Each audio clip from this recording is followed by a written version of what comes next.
শুক্রবার ঘড়ির কাঁটায় সকাল 10:30। রাজধানীর কুর্মিটোলা জেনারেল হাসপাতাল থেকে নবজাতক নিয়ে চোখের নিমেষেই উধাও এক নারী। হাসপাতালে সদ্য জন্ম দেয়া বুকের ধনকে হারিয়ে দিশেহারা মা বৃষ্টি আক্তার।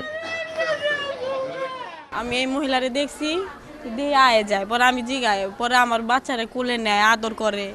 তখন আমি আমার মার জিগাইলাম কে কয় এই জায়গায় হ্যার বাচ্চা হ্যার নাকি 9 মাস পেটে বাচ্চা।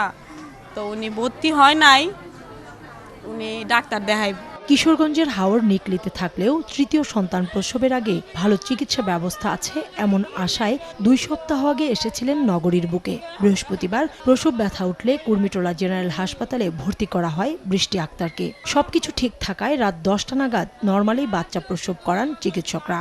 10টার দিকে আমার বেবি হয়েছে, নর্মাল হয়েছে না, নর্মাল হয়েছে বেবি হওয়ার পর আমি রাত্রে প্রায় 12:30 1টা পর্যন্ত ছিলাম বেবির সাথেই। শুক্রবার সকাল 10টায় বৃষ্টি আক্তার বাথরুমে যেতে চাইলে সঙ্গে যান তার মা। নবজাতককে রেখে যান পাশের শয্যায় রোগী দাবি করা এক নারীর কাছে।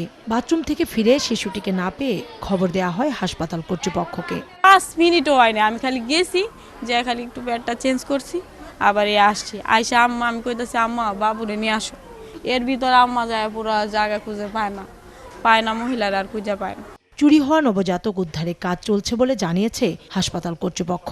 আমরা যেটা ধারণা করছি ওই মহিলাই বাচ্চাটি নিয়ে যান এবং সিসি ফুটেজে একটা পার্ট দেখা যাচ্ছে যেভাবে বাচ্চাটি যদি কোনোভাবে উদ্ধার করা যায় এবং মা বাবার মুখে হাসি ফোটানো যায়, তার চেয়ে সর্বোত্তম কাজ, ভালো কাজ কিছু হতে পারবে না। এ ঘটনায় 3 সদস্যের কমিটি গঠন করা হয়েছে জানিয়ে হাসপাতাল কর্তৃপক্ষ বলছে জড়িতরা ছাড় পাবে না। কাউসারা চৌধুরী কুমু, সময় সংবাদ, ঢাকা।